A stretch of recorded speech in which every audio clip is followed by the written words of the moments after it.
أعوذ بالله من الشيطان الرجيم بسم الله الرحمن الرحيم الحمد للہ رب العالمین والصلاة والسلام علی نبینا محمد وعلی آلہ وصحبہ اجمعین اما بعد۔ سورہ ہود آیت نمبر 88۔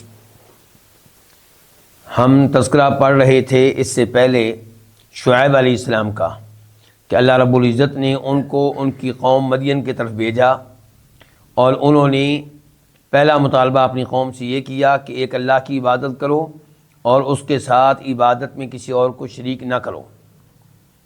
دوسرے نمبر پہ انہوں نے اپنی قوم سے یہ مطالبہ کیا کہ ماپ تول میں کمی نہ کرو، اللہ نے تمہیں بڑی نعمتیں دے رکھی ہیں، اس لیے یہ تھوڑی بہت جو کمی کرتے ہو اس سے تمہیں کچھ ملنے والا نہیں ہے، لیکن تم اس طرح اللہ کو ناراض کر رہے ہو، اور مجھے خطرہ یہ ہے کہ کہیں اللہ کا شدید عذاب تم پہ نہ آ جائے،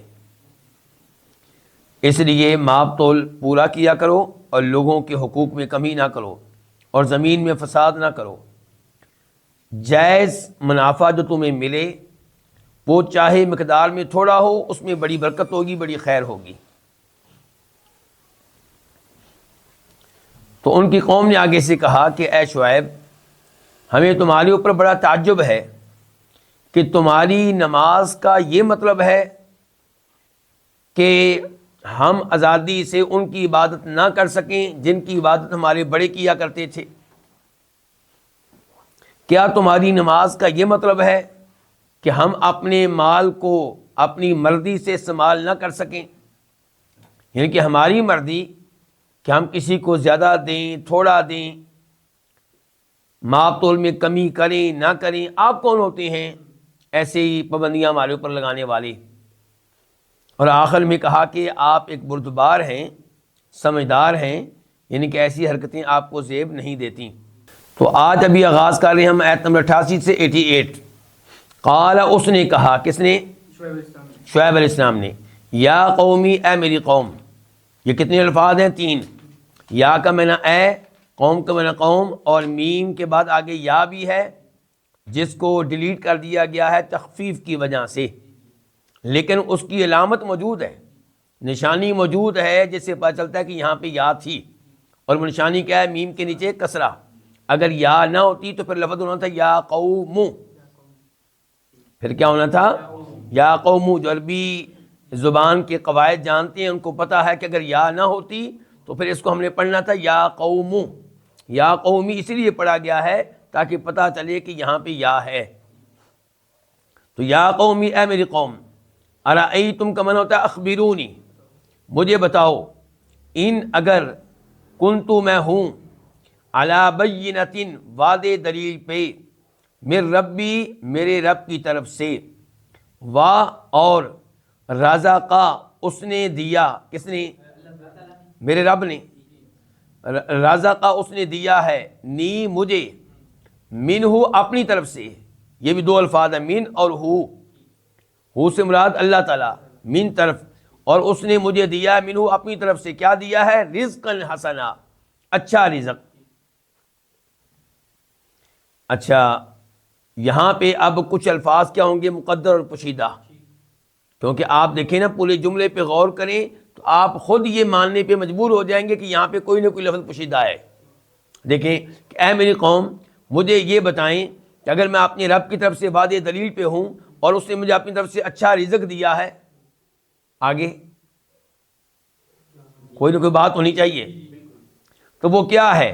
اب دیکھیے، اے میری قوم مجھے بتاؤ، اگر میں اپنے رب کی طرف سے واضح دلیل پہ ہوں اور اس نے مجھے اپنی طرف سے اچھا رزق دیا ہے، تو کیا میں اس کو حرام کے ساتھ مکس کر لوں اور میں نیکی کا حکم دینا چھوڑ دوں، برائی سے منع کرنا ترک کر دوں؟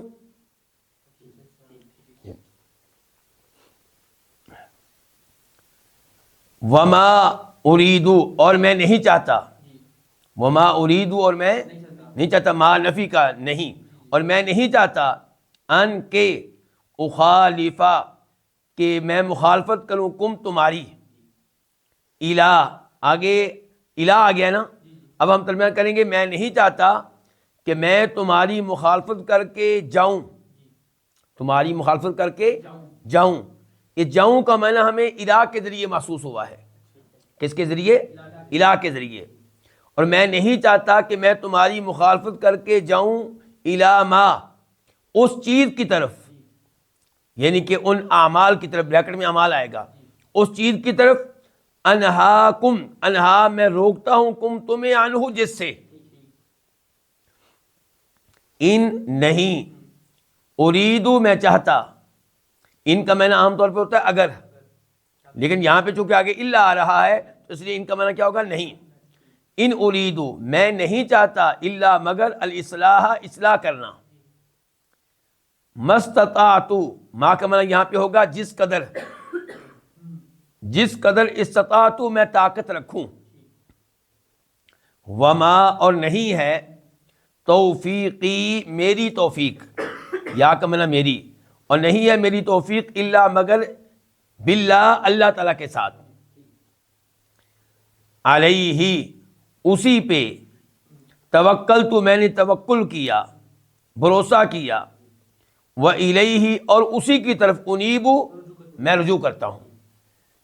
الیہ دو الفاظ ہیں، الہ اور ہو، اسی کی طرف، یعنی کہ چونکہ الیہ کو انیبو کے بعد ہونا چاہیے، لیکن یہاں پہ الیہ پہلے آیا ہے، تو اس سے ایک خاص معنی پیدا ہو گیا. وہ کیا؟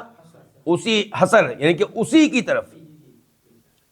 اگر یہ بعد میں آتا تو ہم نے کہنا تھا اس کی طرف، اب کیا کہہ رہے ہیں؟ اسی کی طرف. اور ایسے ہی علیہ توکلت میں ہے، کیونکہ علیہ پہلے آ گیا ہے، اب ہم منع کرتے ہیں اسی پہ. اگر یہ علیہ بعد میں آتا تو ہم نے کہنا تھا اس پہ.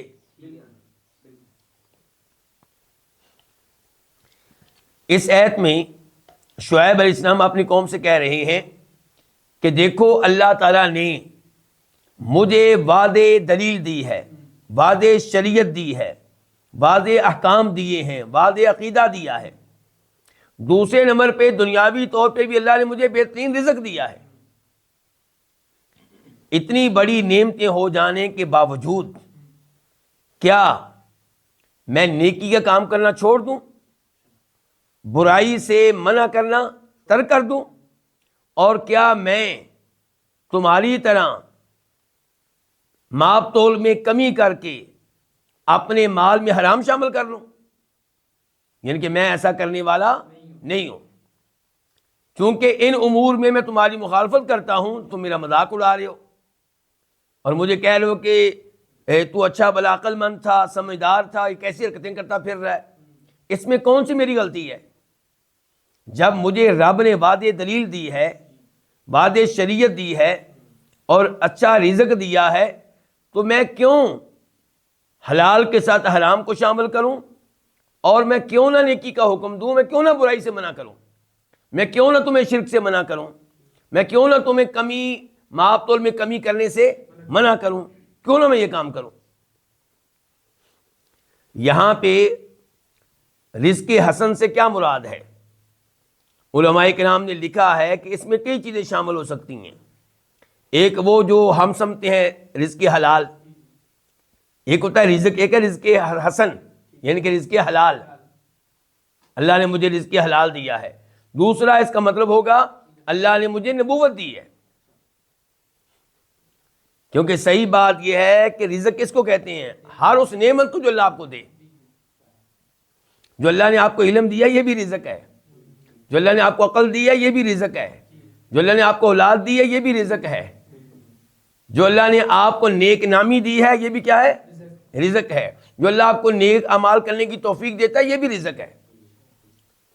تو رزق میں پھر نبوت شامل ہوگی، رزق حلال شامل ہوگا، اور الحیات الطیبہ،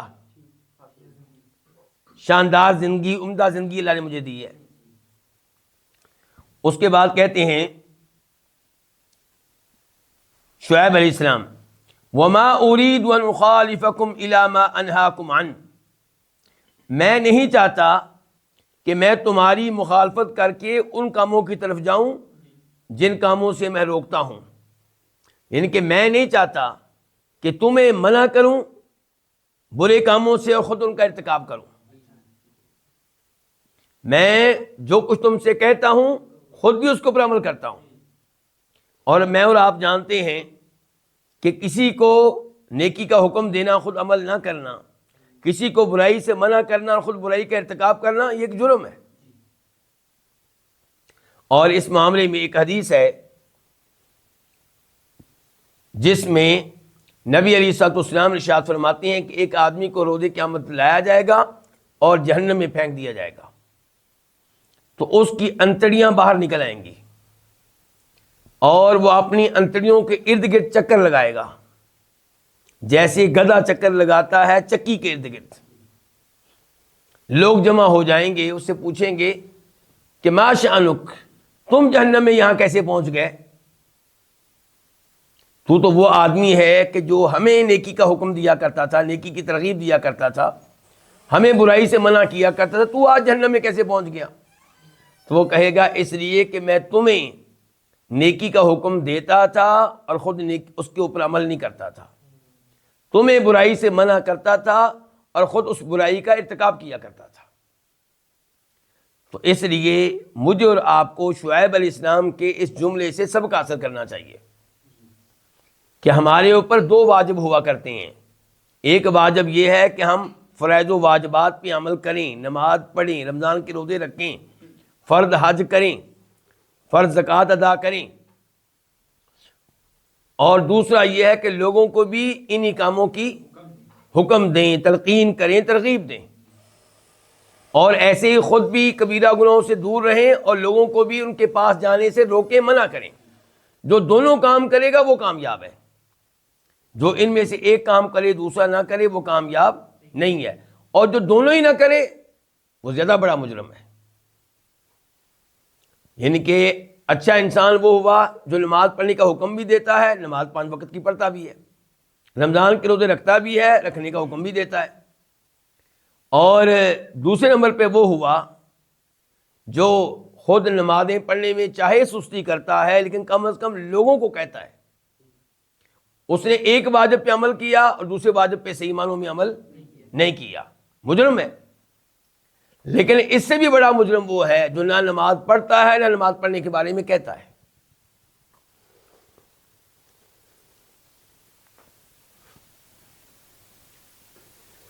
ان اريد الا الاصلاح ما استطعت، میں تمہیں جن کاموں سے منع کرتا ہوں، جو دعوت و تبلیغ کرتا ہوں، اس میں میرا مقصد تمہاری اصلاح ہے، تمہاری خیر خواہی ہے. میں تمہارے ساتھ برائی کا ارادہ نہیں رکھتا. تم میری دعوت و تبلیغ سے تنگ آ رہے ہو جبکہ میں تمہارا خیر خواہ ہوں، میں تمہاری اصلاح کرنا چاہتا ہوں. لیکن مستطاعت، اپنی استطاعت کے مطابق، جہاں تک مجھ میں قوت ہے، طاقت ہے، میں اپنا زور لگاتا رہوں گا. اور اس میں اصلاح ہے تمہاری دنیا میں بھی، دنیا کے لحاظ سے بھی، آخرت کے لحاظ سے بھی. وما توفیقی الا باللہ، اور توفیق دینے والا اللہ تعالیٰ ہی ہے. میں کس حد تک تمہاری اصلاح کرتا رہوں گا؟ جس قدر اللہ مجھے توفیق دے گا. میں کس حد تک اپنی باتوں پہ خود بھی عمل کرتا رہوں گا؟ جس حد تک مجھے اللہ توفیق دیتا رہے گا. تو توفیق اللہ کے ہاتھ میں ہے. اللہ سے اس کا مطلب ہے توفیق مانگنی چاہیے. اسی لیے نبی علیہ الصلوۃ والسلام نے معاذ بن جبل سے کہا تھا کہ اے معاذ، اللہ کی قسم مجھے تم سے محبت ہے. 3 بار قسم اٹھا کے آپ نے کہا تھا مجھے تم سے محبت ہے. پھر آپ نے ان کو دعا سکھائی تھی. وہ دعا کیا تھی؟ اللہم انی علی ذکرک و شکرک و حسن عبادتک، کہ یا اللہ میری مدد کر.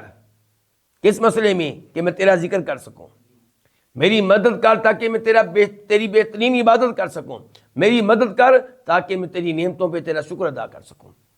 تو شکر ادا کرنے کے لیے، تلاوت کرنے کے لیے، اذکار کرنے کے لیے ہمیں اللہ کی مدد چاہیے، اللہ کی توفیق چاہیے. علیہ توکلت، اسی پہ میں نے توکل کیا ہے. ان تمام امور میں میرا توکل اسی پہ ہے. وإلیہ انیب، اور اسی کی طرف میں رجوع کرتا ہوں، توفیق مانگنے کے لیے بھی اور جب مصائب آئیں، مشکلات آئیں تو مدد کے لیے بھی. آیت نمبر 89 وَيَا قَوْمِ، اور اے میری قوم، لا يَجْرِمَنَّكُمْ، کم الگ ہے اور نون الگ ہے، اور لا الگ ہے، یجریما الگ ہے. اے میری قوم، لا نہیں کا ہے نہ، یجریما ابھارے، اکسائے، نون ہرگز، ہرگز نہ تمہیں ابھارے، ہرگز نہ تمہیں اکسائے، کم تمہیں کیا چیز، شقاقی میری مخالفت، میرا مقابلہ کرنا. شقاق مخالفت اور یا آگے میری، میری مخالفت تمہیں ہرگز نہ اکسائے اس بات پہ کہ ان کے یصیبا پہنچے کم تمہیں مثلو ما اس طرح کا جو پہنچا ہے، اس طرح کا بریکٹ میں آپ کر لیں عذاب، اس طرح کا جو پہنچا ہے قوم نوح، نوح علیہ السلام کی قوم کو، یا ہود علیہ السلام کی قوم کو، یا صالح علیہ السلام کی قوم کو. وما قوم لوط، اور نہیں ہے لوط کی قوم، منکم تم سے، ببعید بہت دور. لیکن بعید کے اوپر با بھی آئی ہے، ایک بعید سے پہلے کہ با آئی ہے، وہ با کون سی، زائدہ. تو وہ تاکید ہے کس کی، ماں کے معنی کی. ماں کا معنی کیا تھا، نہیں. اب معنی کیا ہو گیا اس با کے ساتھ ملا کے، لوط علیہ السلام کی قوم تم سے ہرگز دور نہیں ہے.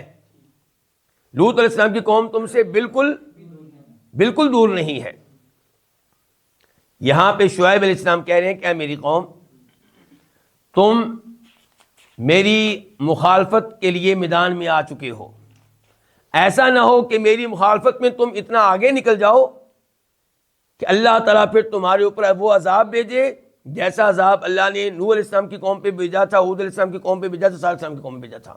ذرا دھیان سے، میری مخالفت میں کہیں ایسا نہ ہو کہ تم گمراہی پہ ایسے قائم و دائم رہو اور میری باتوں پہ غور و فکر نہ کرو اور حق بات پہ غور و فکر نہ کرو، اللہ کو ناراض کر بیٹھو اور ویسا عذاب تم پہ آئے جیسا عذاب پچھلی قوموں پہ آیا تھا.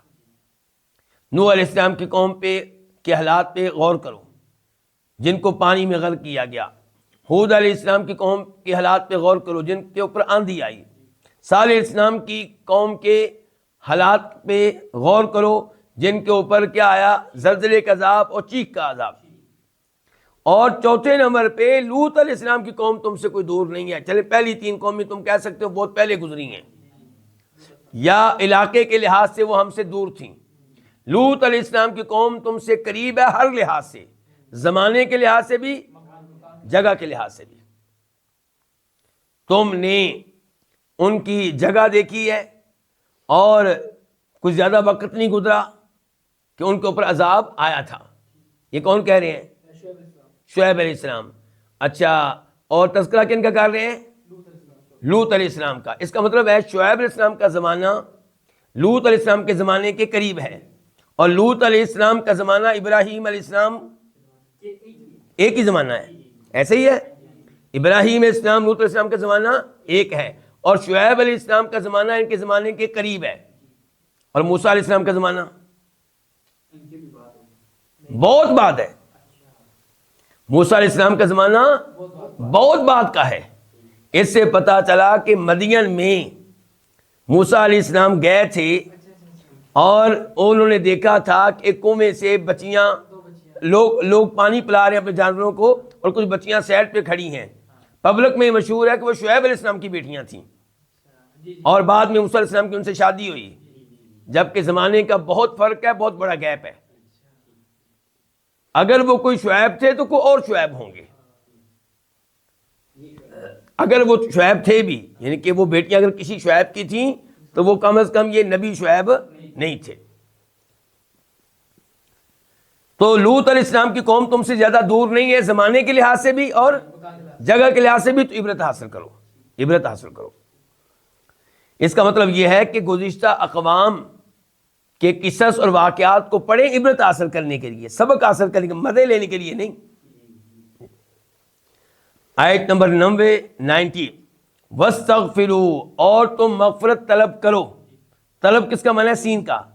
مغفرت طلب کرو، مغفرت چاہو، ربکم اپنے رب سے، ثم پھر توبو تم رجوع کرو، الیہ اس کی طرف. کس کی طرف، رب کی طرف. انا بے شک ربی میرے رب رحیم نہایت مہربان ہے، ودود بہت محبت کرنے والا ہے۔ یہاں پہ شعیب علیہ السلام کہہ رہے ہیں اپنے رب سے گناہوں کی بخشش طلب کر لو۔ سب سے پہلا گناہ کیا ہوگا؟ کفر و شرک، یعنی کہ کفر و شرک سے توبہ طیب ہو جاؤ، ایمان لے آؤ، اللہ سے رجوع کرو، اللہ معاف کر دے گا۔ اور پھر جب تم شرک سے توبہ کر لو گے، کفر سے توبہ کر لو گے، پھر اللہ کی طرف جڑ جاؤ، اللہ جو احکام دے ان پہ عمل کرو، جن چیزوں سے منع کرے ان سے دور رہو۔ ساتھ ہی ترغیب دی کہ اس رب کی طرف رجوع کرنے سے ڈرنے کی ضرورت نہیں ہے، رب بڑا پیارا ہے، رب بڑا مہربان ہے، رب بڑی محبت کرنے والا ہے، اور اس کے مہربان ہونے کی اور اس کے اپنے بندوں سے محبت کرنے کی دلیل یہ ہے کہ اس نے اپنے بندوں کو اپنے عذاب سے بچانے کے لیے، جہنم سے بچانے کے لیے مجھے رسول بنا کر بھیجا ہے، مجھے نبی بنا کر بھیجا ہے۔ اللہ چاہتا ہے کہ تم میرے اوپر ایمان لے آؤ، اللہ کی شریعت پہ عمل کرو، تاکہ جہنم کی آگ سے بچ جاؤ، اللہ کے عذاب سے محفوظ ہو جاؤ۔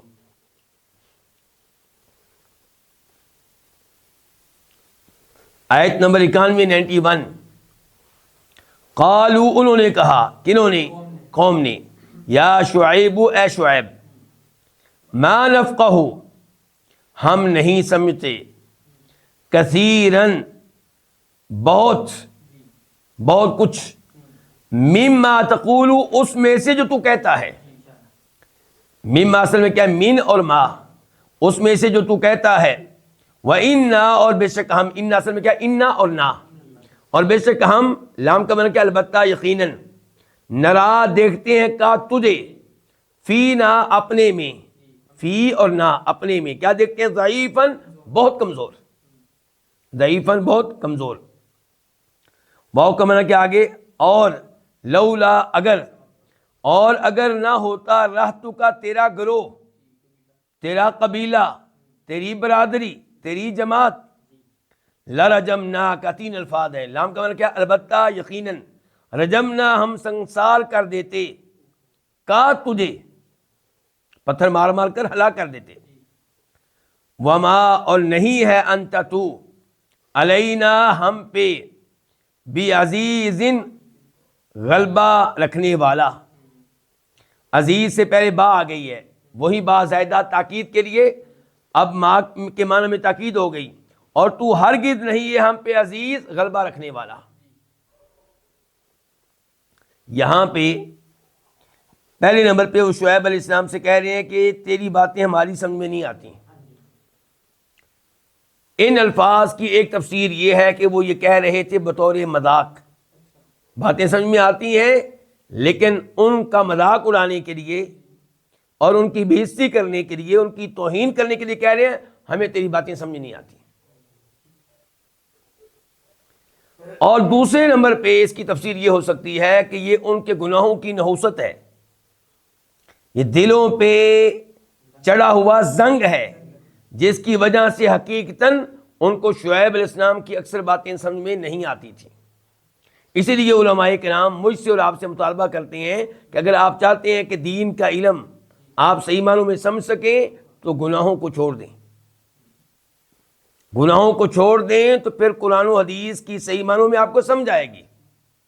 گناہ قرآن و حدیث کو سمجھنے میں کیا بنتے ہیں؟ رکاوٹ بنتے ہیں۔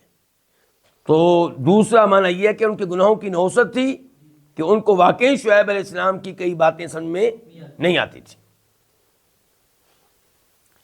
اس کے بعد دوسرے جملے میں کہتے ہیں کہ ہم تجھے اپنے آپ میں بہت کمزور دیکھتے ہیں، یعنی کہ آپ کے پیچھے کوئی فوج نہیں ہے، آپ کے پاس کوئی حکومت نہیں ہے، آپ کمزور ہیں، آپ کچھ بھی نہیں ہیں، اور اگر تیرے پیچھے تیری برادری کھڑی نہ ہوتی تو ہم نے پتھر مار مار کے تجھے ختم کر دینا تھا۔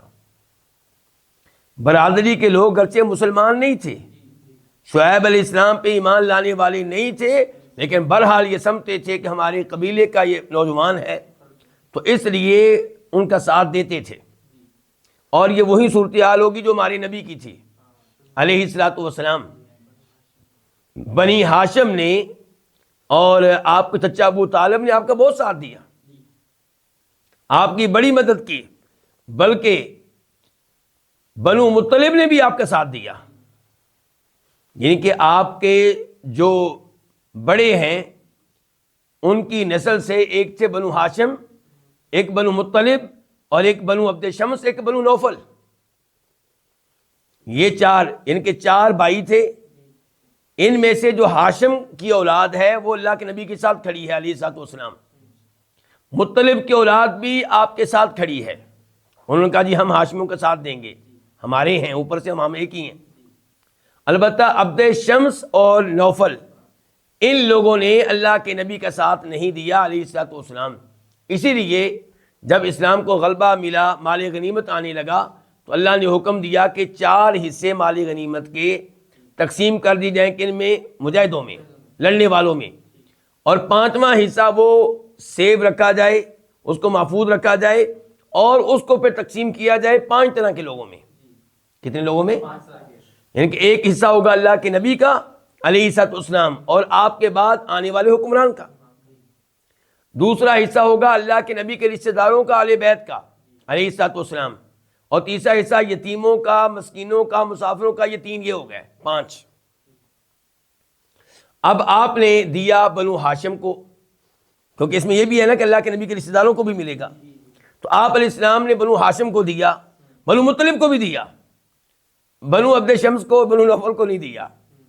تو یہ بخاری شریف کی حدیث ہے. یہ لوگ اللہ کے رسول کے پاس آئے کہ اے اللہ کے رسول علیہ السلام، بنو ہاشم کو آپ نے دیا، ہم سمجھ گئے آپ کا اپنا خاندان ہے. بنو مطلب کو بھی آپ نے دیا ہے، ہمیں نہیں دیا، جبکہ ہماری اور ان کی رشتہ داری آپ کے ساتھ ایک جیسی ہے. تو آپ علیہ السلام نے فرمایا انہوں نے ہمارا ساتھ دیا تھا زمانہ جاہلیت میں بھی، تو اب زمانہ اسلام میں ہم اور وہ ایک چیز ہیں.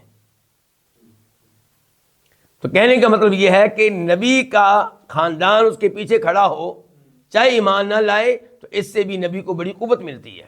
تو شعیب علیہ السلام کی دیکھیے، یعنی کہ قوم خود مان رہی ہے کہ اگر تیری پیچھے تیری قوم نہ کھڑی ہوتی ہم تجھے سنسار کر دینا تھا. وما انت علینا بعزیز، اور تو ہرگز ہم پہ غالب نہیں ہے، تو اکیلا ہم پہ غالب نہیں ہے، لیکن تیرے ساتھ تیری قوم کھڑی ہے، اس لیے فی الحال ہم تجھے کچھ کہہ نہیں رہے، ورنہ ہم نے تجھے ختم کر دینا تھا. آیت نمبر 92 قال، اس نے کہا، کس نے؟ شعیب علیہ السلام نے، یا قومی، اے میری قوم، کیا رہتی میرا گروہ، میرا قبیلہ، میری برادری، اعز علیکم من اللہ، کیا میری برادری، میرا گروہ تمہارے ہاں عزو زیادہ غلبے والا ہے، من اللہ، اللہ سے بڑھ کر غلبے والا ہے؟ کیا میرا گروہ علیکم، تمہارے نزدیک، اعز من اللہ، اللہ سے زیادہ غلبے والا ہے؟ واتخذتموہ، واو کا معنی اور، اتخذتم، تم نے رکھا ہے، بنا لیا ہو اس کو، کس کو؟ اللہ کو. تم نے رکھا ہے اللہ کو، وراءکم، اپنے پیچھے، ظہرین، پھینکا ہوا، نظر انداز کیا ہوا، پسے پش ڈالا ہوا. ان ربی، بے شک میرا رب، بما تعملون، ان اعمال کو جو تم کر رہے ہو، محیط، ان کا احاطہ کرنے والا ہے، ان کو گھیرے میں لینے والا ہے. یہاں پہ شعیب علیہ السلام کہہ رہے ہیں، اے میری قوم، تم نے کہا ہے کہ تو کمزور ہے، تجھے ہم نے پتھر مار مار کے ختم کر دینا تھا اگر تیرے پیچھے تیرا قبیلہ نہ کھڑا ہوتا. تو شعیب علیہ السلام نے اس پہ خوشی کا اظہار نہیں کیا، افسوس کا اظہار کیا. میں اور آپ ہوتے خوش ہوتے کہ چلے میرا قبیلہ اسلام قبول نہیں کرتا لیکن کم از کم میرا ساتھ دیتا ہے، اس لیے میں ان مخالفین کے حملے سے محفوظ ہوں. لیکن شعیب علیہ السلام کو اس سوچ پہ افسوس ہوا ہے کہ یعنی کہ میرے قبیلے سے ڈرتے ہو، مجھے ہاتھ نہیں لگاتے، اللہ سے نہیں ڈرتے ہو؟ میں اللہ کا رسول ہوں، میں اللہ کا نبی ہوں، اللہ کی شریعت تمہارے پاس لے کر آیا ہوں، اللہ کا کلام لے کر آیا ہوں. تم اللہ سے ڈرتے ہو، اللہ سے نہیں ڈرتے ہو، اللہ کو نظر انداز کر دیا ہے، اور میری قوم سے ڈرتے ہو. یعنی کہ تمہیں اس پہ شرم آنی چاہیے. جو تمہارا خالق ہے، تمہارا مالک ہے، تمہارا رازق ہے، تمہارے امور کی تدبیر کرنے والا ہے، اس نے مجھے تمہارے لیے پیغام دے کر بھیجا، میسج دے کر بھیجا، توحید کا مطالبہ کیا، میں صبح و شام تمہیں توحید کی دعوت دے رہا ہوں، تم نے اللہ کی کوئی پرواہ نہیں کی، اللہ سے تمہیں کوئی ڈر نہیں ہے، اللہ سے تمہیں کوئی خوف نہیں ہے، ڈر ہے تو میری قوم سے ہے۔ کیا میری قوم جو ہے وہ اللہ سے بڑھ کر تمہیں عزیز ہے؟ کیا میری قوم جو ہے اللہ سے بڑھ کر تمہارے ہاں قابل عزت ہے؟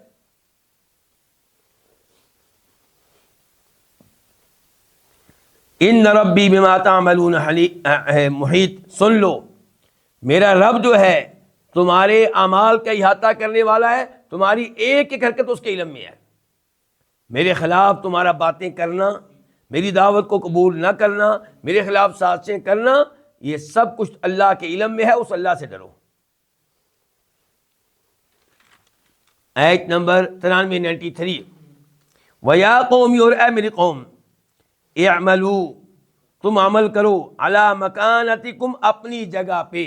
مکانہ کا ہم کیا کریں گے؟ جگہ، مراد کیا؟ اپنی حالت پہ، جس حال پہ ہو تم عمل کرو، علی مکانتکم، اپنی جگہ پہ، انی، بے شک میں، عامل، عمل کرنے والا ہوں، میں بھی عمل کرنے والا ہوں، کیونکہ میں اپنی جگہ پہ عمل کرنے والا ہوں۔ سوف، ان قریب، تعلمون، تم جان لوگے۔ اچھا، ایک سین ہے، اس کا معنی بھی ہم کرتے ہیں ان قریب، ایک ہے سوفا، دونوں کا کیا فرق ہے؟ سین میں یعنی کہ قرب زیادہ جلدی ہوتا ہے، بہت جلدی، اور سوفا ان قریب، لیکن وہ تھوڑا سا دیر سے ہوگا۔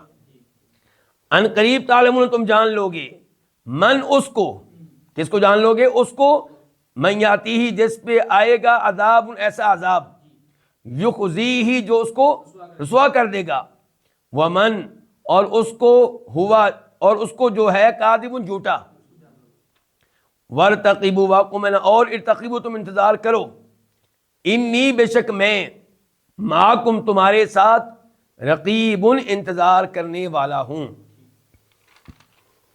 شعیب علیہ السلام نے کہا، اب یہ ان کے الفاظ دھمکی کے اوپر مشتمل ہیں، وارننگ ہے، دھمکی ہے، کہ ٹھیک ہے میں نے تمہیں بڑا سمجھا دیا، بہت تمہیں توحید کی دعوت دی، بہت شرک سے روکا، اور معطل میں کمی سے بھی روکا، تم بعد آنے والے نہیں ہو، ٹھیک ہے تم اپنی جگہ پہ عمل کرتے رہو، جو زندگی جیسے گزارتے رہو، اور میں بھی اپنا کام کرتا رہوں گا، تمہیں سمجھاتا رہوں گا، خود توحید پہ رہوں گا، شرک کے قریب نہیں جاؤں گا، اور مال میں کمی بیشی کے قریب نہیں جاؤں گا، تمہیں منع بھی کرتا رہوں گا۔ ہم دونوں اپنے اپنے عمل پہ قائم رہتے ہیں، ان قریب تمہیں پتہ چل جائے گا کہ کون ہے جس کے اوپر عذاب آئے گا، میرے اوپر یا تمہارے اوپر۔ ان قریب پتہ چلے گا کون سچا ہے کون جھوٹا ہے، میں جھوٹا ہوں یا تم جھوٹے ہو۔ تم انتظار کرو اپنی اس زندگی کے انجام کا، جیسی زندگی گزار رہے ہو، اور میں بھی انتظار کر رہا ہوں کہ تمہارے ساتھ کیا ہوتا ہے اور میرے ساتھ کیا ہوتا ہے۔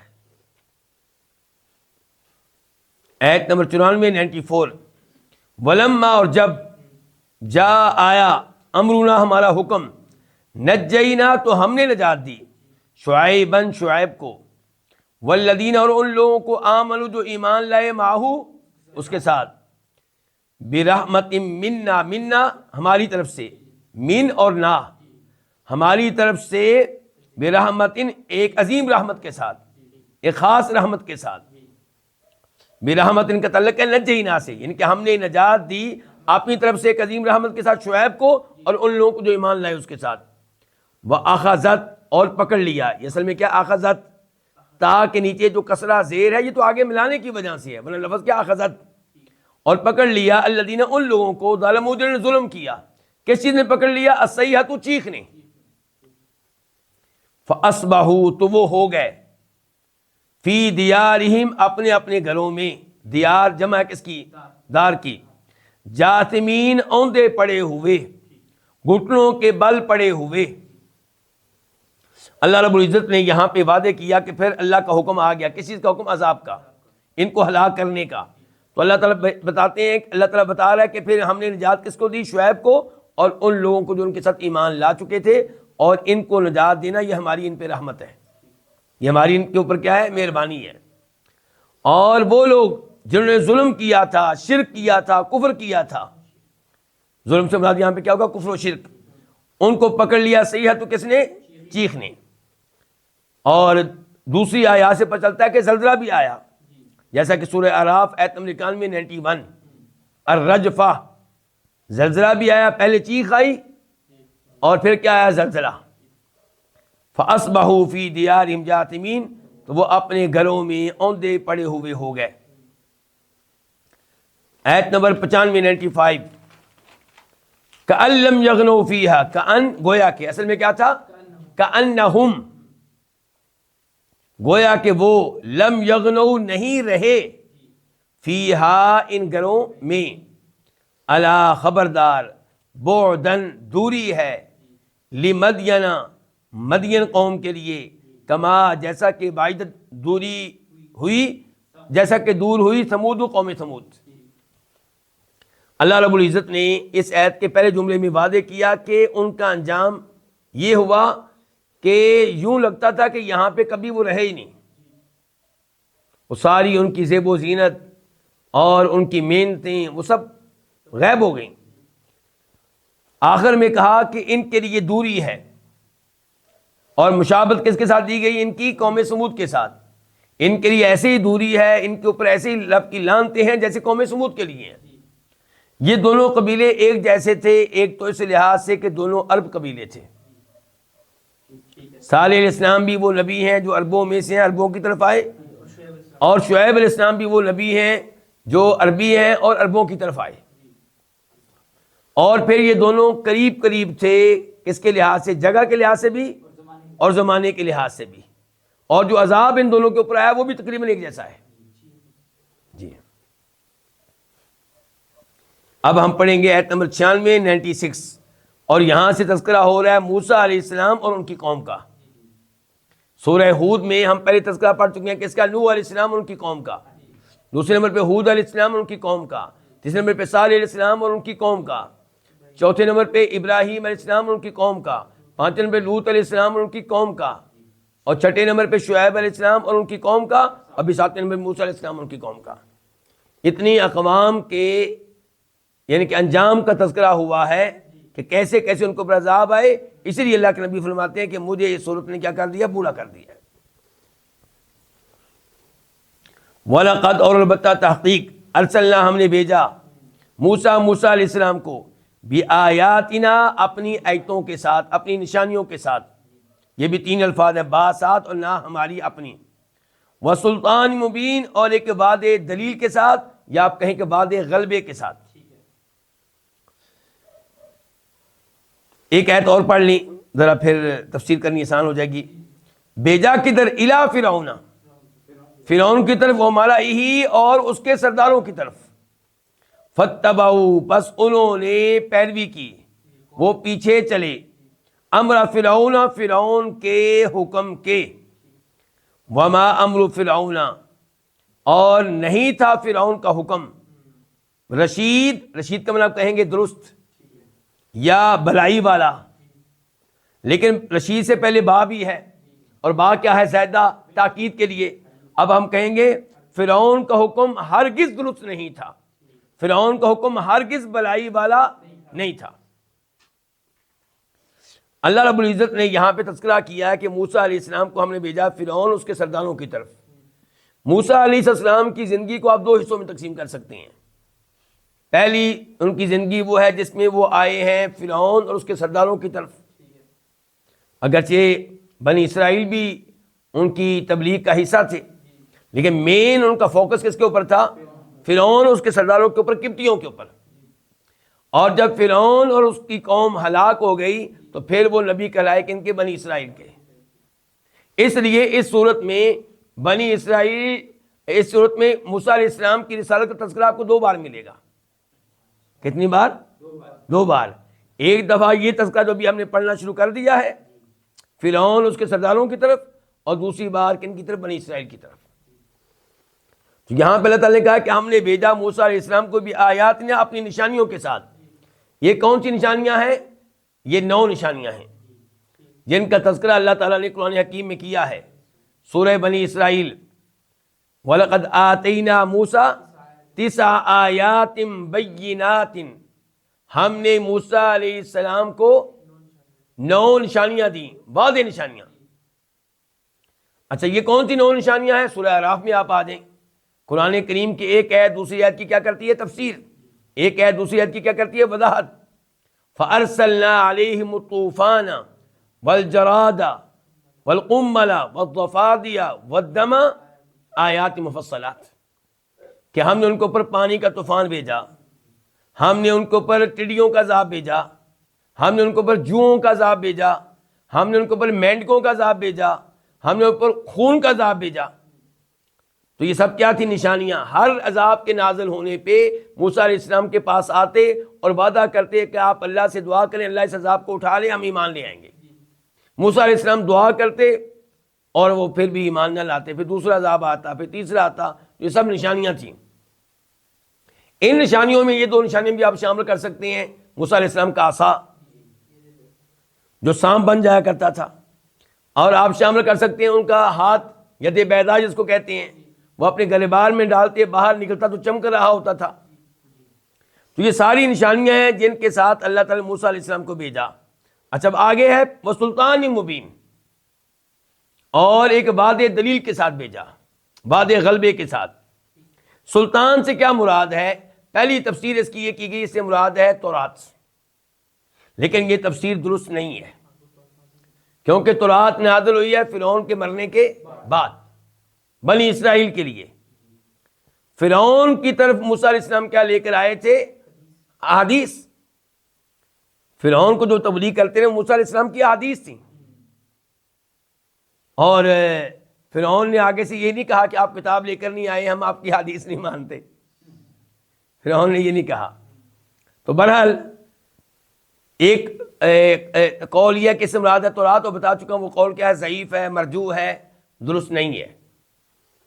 دوسرا قول یہ ہے کہ اس سے مراد ہیں یہ 2 نشانیاں جو شروع میں ان کو ملی تھیں، یعنی کہ ید بیضا ہاتھ، چمکتا ہوا ہاتھ، اور عصا یعنی کہ ان کا لاٹھی.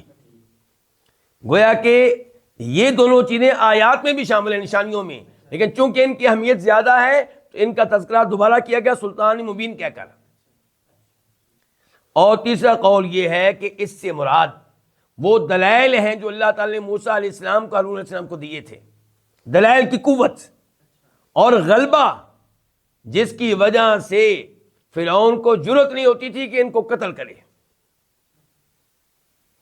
آپ دیکھیں فرعون نے کتنے بچے قتل کیے ہیں، لیکن موسیٰ علیہ السلام اور ہارون علیہ السلام اس کے دربار میں گئے ہیں، توحید کی دعوت دے رہے ہیں، شرک سے روک رہے ہیں، اور فرعون بے عزت ہو رہا ہے سارے اپنے وزیروں کے سامنے، لیکن ان کو ہاتھ نہیں لگا سکا. دھمکیاں دیتا رہ گیا، جیل میں ڈالوں گا، جیل میں نہیں ڈال سکا. پھر ان کے مقابلے کے لیے کون لے کر آیا؟ جادوگر. جادوگر شکست کا آ گیا، موسیٰ علیہ السلام جیت کر بلکہ جادوگر ایمان لے آئے، پھر بھی وہ موسیٰ علیہ السلام اور ہارون علیہ السلام کو قتل نہیں کر سکا، ہاتھ نہیں لگا سکا. دھمکیاں اس نے دی تھی قتل کی، لیکن ہاتھ نہیں لگا سکا. شاید یہ وہی چیز ہے جس کی طرف اللہ نے اشارہ کیا ہے، فرمایا وَنَجْعَلُ لَكُمَا سُلْطَانًا فَلَا يَصِلُونَ إِلَيْكُمَا، ہم تم دونوں کے لیے ایسا غلبہ کر دیں گے کہ یہ فرعون اور اس کے لشکر، اس کی پولیس، اس کی فوج تم دونوں تک پہنچ نہیں سکیں گے، تمہیں ہاتھ نہیں لگا سکیں گے. اور کتنا اس کو غصہ آتا رہا دونوں کے اوپر، صاف صاف سمجھتا تھا میرے اقتدار کے لیے خطرہ ہے، لیکن نہ جیل میں ڈال سکا نہ قتل کروا سکا. تو شاید اس سے مراد یہی غلبہ ہے.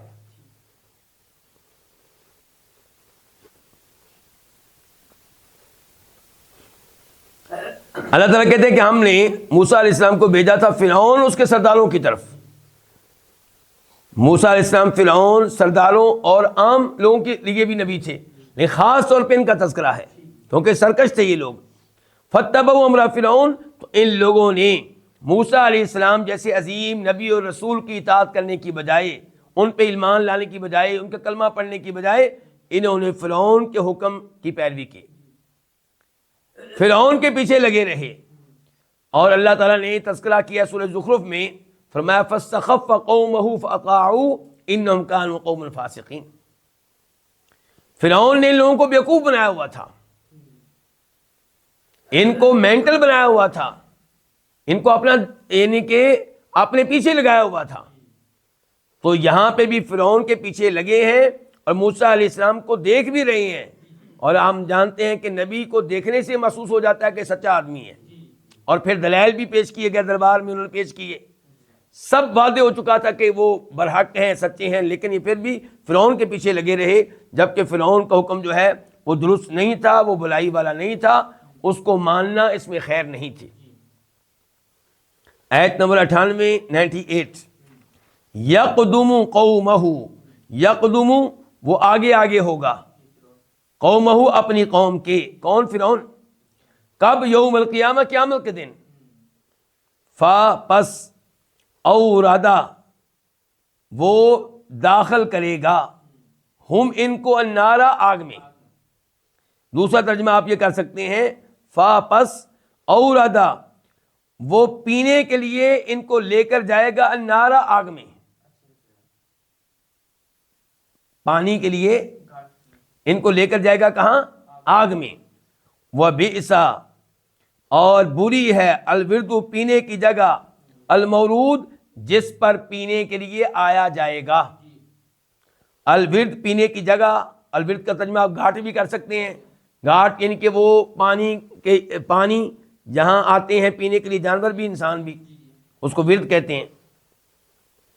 اس آیت میں اللہ نے واضح کیا کہ دنیا میں یہ کئی لوگوں کا پیشوا بنا، کئی لوگ اس کے پیچھے چلے، ان کی گمراہی کا بھی یہ سبب بنا، تو روز قیامت یہ ان لوگوں کو لے کر آگے آگے ہوگا، اور ان کو لے کر کہاں داخل ہو جائے گا؟ جہنم کی آگ میں۔ ان کو کہا جائے گا یہ تمہارا بڑا ہے، تم اس کے پیچھے چلو، تو وہ اس کے پیچھے چلیں گے، پیاس لگی ہوگی، کہے گا آؤ تمہیں پانی پلاتا ہوں، تو پانی پلانے کے لیے ان کو کہاں لے کر پہنچے گا؟ آگ میں پہنچے گا۔ اچھا، یہاں پہ اللہ نے کیا کہا ہے؟ اوردہم النار، پیچھے کیا کہا تھا؟ یقدمو اپنی قوم سے آگے آگے ہوگا، فعل مضارع ہے، مستقبل کے لیے الفاظ ہیں، اوردہ تو فعل ماضی ہے، فعل ماضی جو ہے یہ پاس کے لیے آتا ہے، گزشتہ زمانے کے لیے آتا ہے، یعنی کہ فرعون کا ان کو جہنم میں لے کر جانا اتنا یقینی ہے کہ ایسے ہے جیسا کہ کام ہو چکا۔ وَبِئْسَ الْوِرْدُ الْمَوْرُودُ اور برا ہے یہ گھاٹ، بری ہے پینے کی یہ جگہ جس پر آیا جائے گا۔ آیت نمبر 99 وَأُتْبِعُوا اور ان کے پیچھے لگا دی گئی، اور اتبعوا ان کے پیچھے لگا دی گئی، فی ہذہ اس میں، لعنتاً لعنت، ویوم القیامہ اور قیامت کے دن، بئس برا ہے، الرفد عطیہ، المرفود جو ان کو دیا جانے والا ہے۔ پہلا عذاب کیا ملے گا؟ جہنم کی آگ میں۔ دوسرا عذاب کیا کہ ان کے پیچھے لعنت لگا دی گئی، دنیا میں بھی، فی ہذہ اس دنیا میں بھی ان پہ لعنتیں ہو رہی ہیں، اللہ کی رحمت سے دور ہیں، اللہ کی لعنت ان کے اوپر، اللہ کے فرشتوں کی لعنت، لوگوں کی لعنت، اور قیامت کے دن بھی ان کے نصیب میں لعنت ہی ہوگی۔ اور یہ لعنت کا جو عطیہ ہے، تحفہ ہے، یہ بہت برا تحفہ ہے، بہت برا یہ عطیہ اور تحفہ ہے جو ان کو دیا جائے گا۔ وہ کیا؟ لعنت۔ آیت نمبر 100 ذالک یہ، من انباء القریٰ، القریٰ قریۃ ان کی جمع ہے، بستی، قریہ کا لفظ بستی پہ بولا جاتا ہے اور شہر کے اوپر بھی بولا جاتا ہے، تو القریٰ بستیاں، اور انباء یہ بھی جمع ہے کس کی؟ نبا، ان کی نبا خبر، اور من تبعیضیہ ہے، بعض کچھ، یہ ان بستیوں کی کچھ خبریں ہیں، نقص ہم بیان کرتے ہیں، ہو یہ علیہ کا آپ پہ، آپ کے سامنے، منہا اس حال میں کہ ان میں سے کچھ، یہ بھی من تبعیضیہ ہے، ان میں سے، ان بستیوں میں سے، ان میں سے کچھ قائم موجود ہے، وحسید اور ان میں سے کچھ کٹی ہوئی ہیں۔ اس آیت کی تفسیر کیا ہے؟ اللہ تعالیٰ کہتے ہیں کہ یہ جو واقعہ ہم نے آپ کو سامنے رکھا ہے، موسیٰ علیہ السلام اور ان کی قوم کا، شعیب علیہ السلام ان کی قوم کا، لوط علیہ السلام ان کی قوم کا، ابراہیم علیہ السلام ان کی قوم کا، نوح علیہ السلام ان کی قوم کا، ہود علیہ السلام کی قوم کا، یہ کوئی مکمل کہانی نہیں ہے، یہ ان بستیوں اور ان اقوام کی کچھ خبریں ہیں جو ہم نے آپ کے سامنے رکھی ہیں، جو ہم نے بیان کی ہیں. اور پھر یہ بستیاں دو طرح کی ہیں، منہا قائم و منہا حسید. یعنی کہ لفظ منہا ایک قائم سے پہلے ہوگا اور ایک منہا حسید سے پہلے ہے جو محذوف ہے. یہ بستیاں دو طرح کی ہیں، کچھ وہ ہیں جو قائم ہیں، موجود ہیں، یعنی کہ آپ گزریں گے تو آپ کو بستیاں نظر آئیں گی، اگرچہ بستیوں میں رہنے والے ہلاک ہو چکے، اللہ کے عذاب کا نشانہ بن چکے، جیسا کہ مدائن صالح ہیں. اور کچھ بستیاں ایسی ہیں جو کٹی ہوئی ہیں، جیسے فصل کو کاٹ دیا جاتا ہے ایسے وہ کٹی ہوئی ہیں، ان کے مکانات بھی اب آپ کو نظر نہیں آئیں گے، اور عام طور پہ ایسی ہیں، عام طور پہ ایسی ہیں. آیت نمبر 101 وما اور نہیں ظلمنا ہم نے ظلم کیا ہوں ان پہ، ولیکن اور لیکن ظلموا انہوں نے ظلم کیا انفسہم اپنے نفسوں پہ، اپنے آپ پہ. انفس جمع ہے نفس ان کی. فما پس نہیں ما نافیہ، اغنت فائدہ دیا، عنہم ان کو، ان سے ان کو، عن الگ ہے ہم الگ ہے. کس نے فائدہ نہیں دیا؟ آلہتہم ان کے ان معبودوں نے. آلیہ جمع کس کی؟ الہن، الہن جس کی عبادت کی جائے. آلیہ الگ ہے ہم الگ ہے، بس نہیں فائدہ دیا ان کو ان کے ان معبودوں نے. ان میں کیوں کہہ رہا ہوں؟ کیونکہ آگے صفت آ رہی ہے. کون سے معبود؟ التی جن کو یدعون وہ یہ پکارتے تھے، من دون اللہ اللہ کے علاوہ، من شیء کچھ بھی. من شیء کا تعلق کس سے ہے؟ اغلظ سے ہے. من شیء کا تعلق کس سے ہے؟ اغلظ سے. یعنی کہ ان کو کچھ بھی فائدہ نہیں دیا. من جو ہے یہ زائدہ ہے تاکید کے لیے، کچھ بھی یعنی کہ ذرا بھی. کب؟ لما جب، جا آیا، امرو حکم، ربی کا تیرے رب کا، وما اور نہیں، زادو انہوں نے بڑھایا، ہم ان کو، کنہوں نے نہیں بڑھایا؟ معبودوں نے. اور انہوں نے نہیں بڑھایا ان کو، ان کی عبادت کرنے والوں کو، اور انہوں نے ان کو نہیں بڑھایا غیر تتبیب، ہلاکت میں ڈالنے کے علاوہ، خسارے میں ڈالنے کے علاوہ، تباہی میں ڈالنے کے علاوہ. اللہ رب العزت یہاں پہ وعدے کر رہے ہیں اس آیت کے شروع میں کہ ان سب اقوام پہ اللہ کا عذاب آیا، لیکن عذاب بلا وجہ نہیں آیا. ان عذابوں کے پیچھے ان کا اپنا ظلم تھا جو انہوں نے اپنے اوپر کیا تھا، کفر و شرک. دیگر گناہ بھی تھے، تو اہم ترین گناہ کیا تھا؟ کفر و شرک، اللہ تعالیٰ کے ساتھ اوروں کو شریک کرنا. اور یہ سمجھتے تھے کہ جن اوروں کو ہم اللہ کے ساتھ شریک کر رہے ہیں یہ اللہ کی محبوب ہستیاں ہیں، یہ اللہ کے پیارے ہیں، ہم ان کی عبادت کرتے ہیں، ان کو سجدہ کرتے ہیں، ان کے نام پہ جانور ذبح کرتے ہیں، یہ اللہ کے ہاں ہماری شفاعت کریں گے، اللہ کے عذاب سے ہمیں بچائیں گے. تو فرمایا لیکن جب اللہ کا عذاب آیا تو ان کے وہ معبود جن کو اللہ کے علاوہ پکارتے تھے انہیں کچھ فائدہ نہیں دے سکے. یہاں پہ ان کو کیا کہا گیا؟ معبود. تو اس سے پتہ چلا کہ اللہ کے علاوہ اور بھی معبود ہیں. اس لیے لا الہ الا اللہ کا یہ ترجمہ کہ اللہ کے علاوہ کوئی معبود نہیں ہے، یہ غلط ہے. معبود تو ہیں. تو لا الہ الا اللہ کا درست ترجمہ کیا ہے کہ اللہ کے علاوہ کوئی سچا معبود نہیں ہے، کوئی برحق معبود نہیں ہے. کیونکہ اصل میں کیا؟ لا الہ حق الا اللہ. تو انہیں ان کے معبودوں نے کچھ فائدہ نہیں دیا جن کو اللہ کے علاوہ پکارتے تھے. یدعون پکارتے تھے. پتا چلا غیر اللہ کو پکارنا کیا ہے؟ کفر و شرک ہے. صرف یا اللہ، اللہ کو پکارا جائے گا، یا رسول اللہ مدد، یہ پکار درست نہیں ہے. یا علی مدد، یہ پکار درست نہیں ہے. شیخ عبد القادری رحمہ اللہ کو پکارنا بھی درست نہیں ہے. دعا یہ عبادت ہے، اس عبادت میں اللہ کے ساتھ اوروں کو شریک کرنا جائز نہیں ہے. اللہ نے فرمایا من شیء، یہ ان کو کچھ بھی فائدہ نہیں دے سکے، ذرا بھی فائدہ نہیں دے سکے. اور آج بھی جن قبر والوں کو پکارا جاتا ہے، شیخ عبد القادری رحمہ اللہ ہوں یا امیر المومنین جناب علی ہوں، شرک کرنے والوں کو ان کا کچھ فائدہ نہیں ہوگا. لما جاء امر ربک، جب تیرے رب کا حکم آیا، جب عذاب آیا. البتہ فائدہ تو کوئی نہیں ہوگا، نقصان ہو سکتا ہے. نقصان کیا؟ کہ چونکہ ان کی عبادت کرتے تھے اس لیے مزید عذاب ملے گا. ایک تو اللہ کے نبی پہ ایمان نہ لائے، اللہ کے کلام پہ ایمان نہ لائے، تکذیب کی، مذاق اڑایا، اور چونکہ ان معبودوں کی عبادت کرتے رہے تو ان کی عبادت کی وجہ سے ہلاکت میں اضافہ ہوا، تباہی میں اضافہ ہوا، فائدہ کوئی نہیں ہوا۔ آیت نمبر 102 102 وَكَذَلِكَ، اور اسی طرح اخذ ربک، تیرے رب کا پکڑنا ہے، اذا، جب، اخذ، وہ پکڑتا ہے، القریٰ، بستی والوں کو، وہیا، جب کہ وہ بستیاں، واو حالیہ ہے، ظالمۃ، کیا ہوں، ظلم کرنے والی ہوں، ان، یقیناً، بے شک، اخذہ، اس کا پکڑنا، کس کا؟ اللہ کا، علیم، دردناک ہوتا ہے، شدید، بہت سخت ہوتا ہے۔ اللہ تعالیٰ نے کہا اسی طرح تیرے رب کی پکڑ ہوتی ہے، کس طرح؟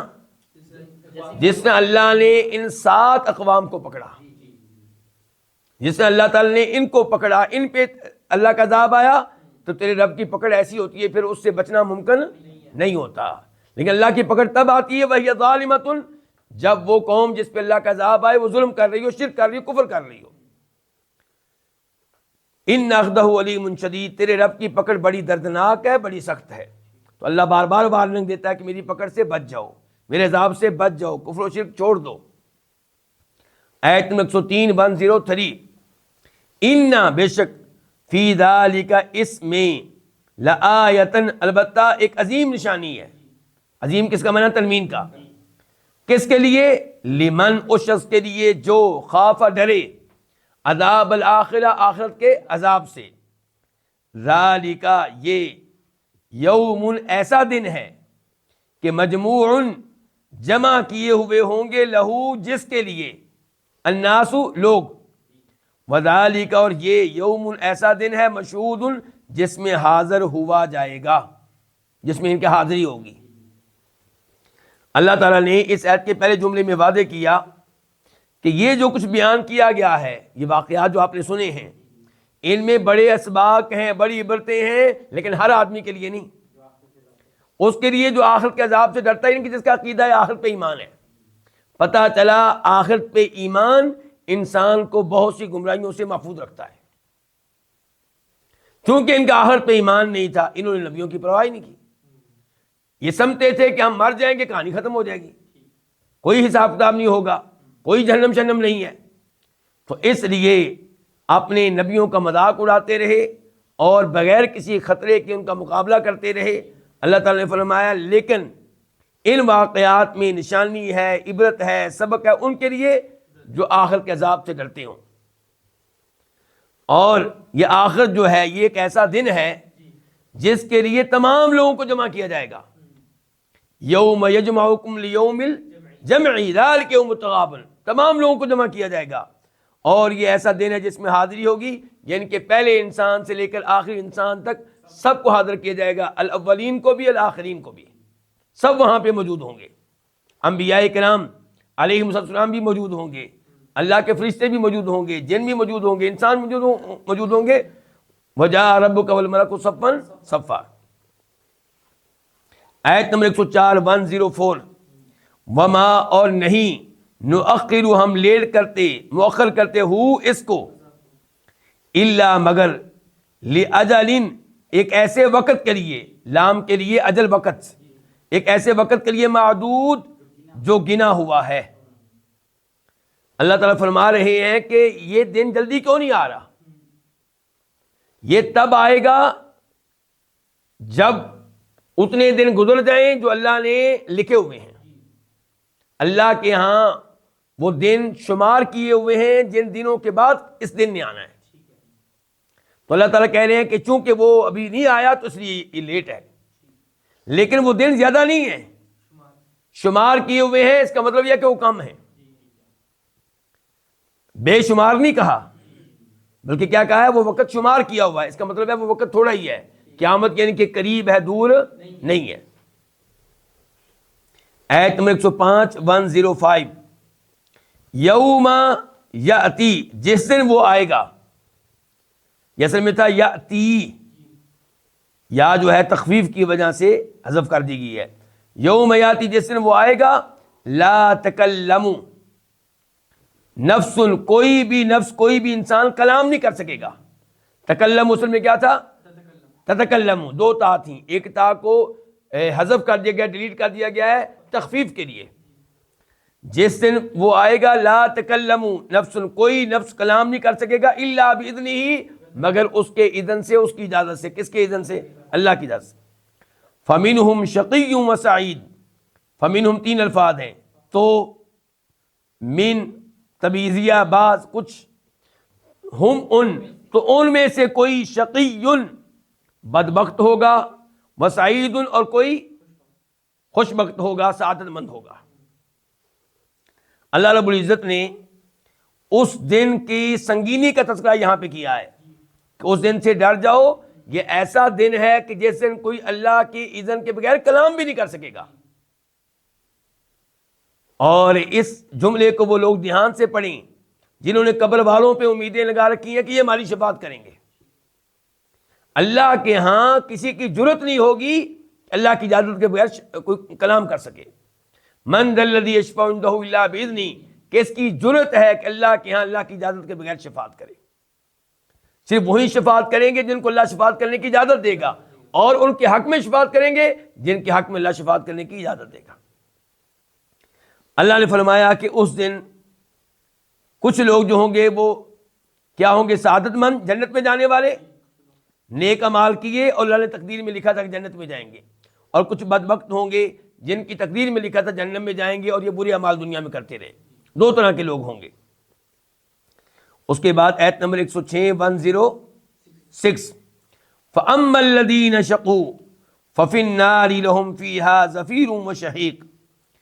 فَأَمَّا پس رہے، فا کا معنی پس، اما کا معنی کیا کر رہے، پس رہے الذین وہ لوگ، شقو جو بدبخت ہوئے، فَفِي النَّارِ تو یہ آگ میں ہوں گے. پہلی فا کا معنی تو، دوسرا کیا فی میں، فی النار تو یہ آگ میں ہوں گے. ففی النار اصل میں کیا تھا؟ فہم، تو یہ آگ میں ہوں گے. لہم، لہم یہ حال ہے، اس حال میں کہ ان کے لیے فیہا اس آگ میں، اس جہنم میں کیا ہوگا؟ زفیر چیخنا چلانا ہوگا، وشہیق اور دہاڑنا ہوگا. ایک ترجمہ اس کا یہ بھی کیا گیا زفیر، ان کے لیے اس آگ میں گدھے کی طرح بات کو کھینچنا ہوگا، وشہیق اور گدھے کی طرح بات کو نکالنا ہوگا. علماء تفسیر نے لکھا ہے زفیر اس آواز کو کہتے ہیں جو بہت شدید ہو، اور شہیق اس آواز کو کہتے ہیں جو کچھ کمزور ہو. گدھا جب آواز نکالتا ہے، رینگتا ہے، شروع میں آواز بہت بلند ہوتی ہے، پھر آہستہ آہستہ آواز کو کیا کرتا ہے؟ کم کرتا ہے. تو یہ گدھے کی طرح ان کی صورتحال ہوگی، یعنی کہ بلند آواز نکالیں گے، آہستہ آواز نکالیں گے، آواز نکالنے کے کئی انداز ہوں گے. یعنی کہ آوازیں کون نکل رہی ہیں کہ عذاب بڑھا سکتا ہے، آواز ان کی آوازیں کون نکل رہی ہیں؟ عذاب بڑھا سکتا ہے. اللہ تعالیٰ ہمیں محفوظ رکھے. آگے آیت نمبر 107 107 خالدین فیہا، اس حال میں کہ ہمیشہ ہمیشہ رہنے والے ہوں گے، فیہا اس آگ میں، اس جہنم میں. کب تک رہیں گے؟ ما دامت السماوات والارض، جب تک آسمانوں اور زمین رہیں گے، جب تک آسمانوں زمین رہیں گے. الا مگر ما جو شاء چاہے ربو کا تیرا رب، انا بے شک ربا کا تیرا رب، فعال وہ کر گزرنے والا ہے، لما اس چیز کو جو یریدو وہ چاہتا ہے. لما 2 الفاظ ہیں، لام اور ما.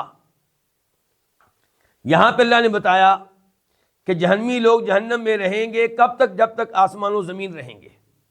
آسمان و زمین کتنے سال رہنا ہے؟ پہلے نمبر پہ ذہن میں رکھا جائے اس سے مراد کون سے آسمان و زمین ہے. اس کے لیے ہمیں ایک اور آیت کی طرف چلنا پڑے گا.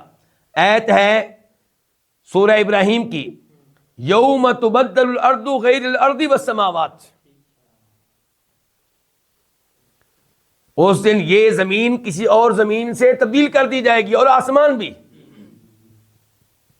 اب یہ جو زمین ہے جو بعد میں ہوگی، اور یہ آسمان جو بعد میں ہوں گے، یہ جب تک رہیں گے تب تک یہ بھی جہنم میں رہیں گے، اور یہ آسمان و زمین ہمیشہ رہیں گے.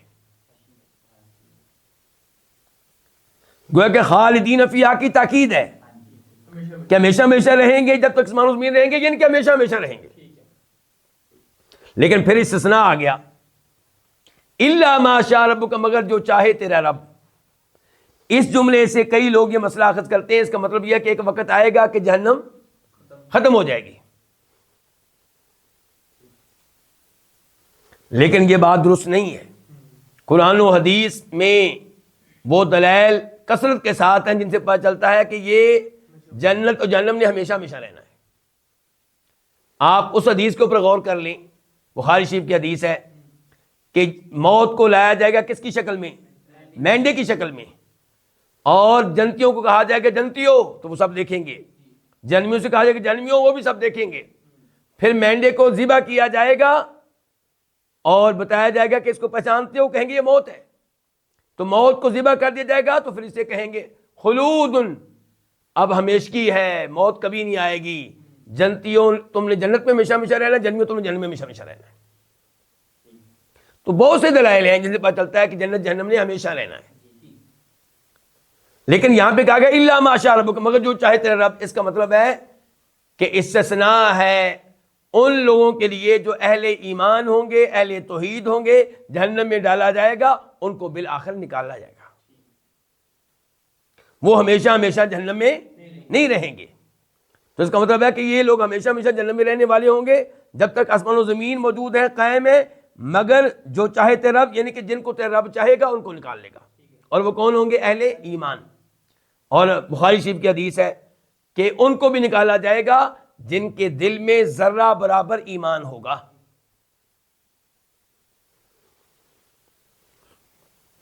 بے شک تیرا رب کرے گا جو وہ چاہے گا. اس آخری جملے میں تردید ہو گئی معتزلہ کی، جن کا عقیدہ یہ ہے کہ جو جہنم میں گیا وہ ہمیشہ جہنم ہی رہے گا. کبیرہ گناہوں کا ارتکاب کرنے والے خوارج کے نزدیک، معتزلہ کے نزدیک ہمیشہ ہمیشہ کہاں رہیں گے؟ جہنم میں رہیں گے. آپ دیکھتے ہیں کہ مختلف اسلامی ممالک میں خوارج جو ہیں وہ اسلامی فوج سے لڑتے ہیں، حکمرانوں کو بھی قتل کرتے ہیں. کیوں؟ وہ سمجھتے ہیں کہ یہ کافر ہیں. خوارج کے نزدیک یہ کبیرہ گناہوں کا ارتکاب کرنے والوں کے نزدیک کافر ہوتا ہے. ہمارے نزدیک کبیرہ گناہوں کا ارتکاب کرنے والا فاسق ہے، لیکن کافر نہیں ہے. ممکن ہے اللہ تعالیٰ اس کو معاف کر دیں اور ممکن ہے اللہ اس کو جہنم میں ڈالیں اور بعد میں نکال لیں اگر اس کا عقیدہ صحیح ہوا. یہ چونکہ کبیرہ گناہوں کا ارتکاب کرنے والے کو کافر سمجھتے ہیں، جو فوج ان کا ساتھ دے اس کو بھی کافر، اس لیے کافر سمجھ کر پھر یہ اپنی طرف سے جہاد کرتے ہیں جو حقیقت میں فساد ہوتا ہے. اللہ نے کہا کہ تیرا رب کر گزرنے والا ہوگا جو وہ چاہے گا. تو اللہ تعالیٰ اہل ایمان کو، اہل توحید کو بالآخر جہنم سے نکال لے گا. آیت نمبر 108 108 وَأَمَّا الَّذِينَ سُعِدُوا، اور رہے وہ لوگ سعیدو جو سعادت مند ہوئے، جن کو سعادت بخشی گئی. فَفِي الْجَنَّةِ، تو وہ جنت میں ہوں گے. یہ بھی اصل میں کیا تھا؟ فَهُمْ فِي الْجَنَّةِ خالدین فیہا، اس حال میں کہ ہمیشہ ہمیشہ رہنے والے ہوں گے، فیہا اس جنت میں، ما دامت السماوات، اور جب تک آسمانوں زمین رہیں گے. الا مگر ما شاء، جو چاہے ربو کا تیرا رب. عطاءً، یہ ایسا عطیہ ہے جنت میں جانا، ایسا عطیہ غیر مجذوذ، جو منقطع کیے جانے والا نہیں ہے، جو کاٹا جانے والا نہیں ہے، جو ختم کیا جانے والا نہیں ہے.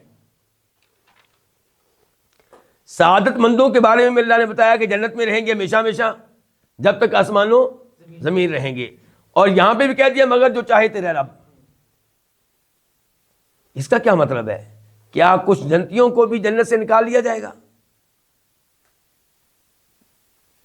تو اس کا بھی وہی مفہوم ہے جو پہلے جملے کا تھا. کئی جنتی شروع میں جنت میں نہیں ہوں گے، تو اس کا مطلب وہ ہمیشہ ہمیشہ کے لیے جنت میں تو نہ ہوئے، شروع کے حصے میں نہیں ہے نا. جب آ گئے تو وہ ہمیشہ ہمیشہ ہی رہیں گے، لیکن جنت میں شروع کے زمانے میں وہ جہنم میں تھے. عطاءً، تو جنت میں جانا ایسا عطیہ غیر مجذوذ، جو منقطع کیا جانے والا نہیں ہے، جو ختم کیا جانے والا نہیں ہے. جو ہمیشہ ہمیشہ رہے گا. اس سے پتہ چلا کہ جنتیوں نے جنت میں ہمیشہ ہمیشہ رہنا ہے. آیت نمبر 109 فلا تکو، پس تو نہ ہو. اصل میں کیا تھا؟ فلا تکن، نون تخفیف کے لیے حذف کیا گیا، ڈیلیٹ کیا گیا. فلا تکن، پس تو نہ ہو، فی مریۃ، کسی شک میں، مما، اصل میں کیا تھا؟ من اور ما، اس چیز کے متعلق جس کی یعبدو، عبادت کرتے ہیں، ہؤلاء، یہ لوگ، ما یعبدون، یہ نہیں عبادت کرتے، الا، مگر، کما، جس طرح، یعبدو، عبادت کرتے تھے، آباؤہم، ان کے باپ دادا، من قبل، اس سے پہلے، وَإِنَّا، اور بے شک ہم، اصل میں کیا تھا؟ انا اور نا، اور بے شک ہم، لام کا معنی کیا؟ البتہ، موفو، پورا پورا دینے والے، ہم، ان کو، نصیبہم، ان کا حصہ، غیر منقوص، اس حال میں کہ وہ کم کیا ہوا نہیں ہوگا، غیر، نہیں، منقوص، کم کیا ہوا. اللہ رب العزت نے یہاں پہ کہا ہے کہ آپ اس کے بارے میں کسی شک میں نہ پڑیں جن کی یہ لوگ عبادت کرتے ہیں، یعنی کہ ان کی عبادت کرنا غلط، ان کی وہ عبادت کے لائق نہیں ہے، تو آپ اس بارے میں کسی شک و شبہ میں نہ پڑیں. تو کیا اللہ کے نبی علیہ الصلوۃ والسلام شک و شبہ میں پڑے ہوئے تھے؟ نہیں. اس کا ایک مطلب یہ ہوتا ہے کہ جیسے پہلے آپ شک و شبہ میں نہیں ہیں، آئندہ بھی شک و شبہ میں نہ رہیں، یعنی کہ اسی پہ آپ نے اسی طریقے پہ رہنا ہے. کیا جیسے ابھی آپ ان کی عبادت کو غلط جانتے ہیں اور شرک جانتے ہیں، کفر جانتے ہیں، آئندہ بھی آپ نے ان کی عبادت کو غلط جاننا ہے، کفر جاننا ہے، شرک جاننا ہے، اور اسی پہ آپ چلتے رہنا ہے. اور دوسرا یہی کہ اس جملے سے مراد کسی اور کو سمجھانا ہے، ہمیں سمجھانا ہے کہ آپ ان کے دین کے غلط ہونے کے بارے میں کسی شک و شبہ میں نہ رہیں، یقین میں رہیں کہ ان کا دین غلط، ان کا دین کفر، ان کا دین شرک اور غیر اللہ کی عبادت درست نہیں ہے. یہ وہی انداز ہے جیسے اللہ تعالیٰ کہتے ہیں قرآن حکیم میں، اقیم الصلاۃ، اللہ کے نبی نماز قائم کریں. کیا اللہ کے نبی نماز نہیں پڑھتے تھے؟ پڑھتے تھے. اللہ نے کہا یا ایھا النبی اتق اللہ، اے نبی آپ اللہ سے ڈریں، تو کیا نہیں ڈرتے تھے؟ ڈرتے تھے. ولا تطع الکافرین المنافقین، کافروں منافقوں کی بات نہ مانے. کیا نعوذ باللہ آپ ان کی بات مانتے تھے؟ نہیں. مراد ہے کہ اسی طرح رہیں جیسے آپ پہلے ہیں، اور اس کے اوپر استقامت کا مظاہرہ کریں. اور دوسرا یہ کہ کسی اور کے لیے پیغام ہے. ہؤلاء سے کیا مراد ہے؟ یعنی کہ جن کی عبادت یہ لوگ کرتے ہیں، آپ ان کے بارے میں شک و شبہ میں نہ رہیں. یہ کون مراد ہے؟ مکہ کے مشرک، مشرکین مکہ ہیں، مشرکین قریش مراد ہیں. اس سے قرآن کریم میں بہت سے مقامات پہ ہؤلاء لفظ استعمال کیا گیا ہے، اور پیچھے تذکرہ نہیں ہوتا ان کا جن کی طرف اشارہ ہے، تو وہاں پہ مراد عام طور پہ یہی ہوتے ہیں.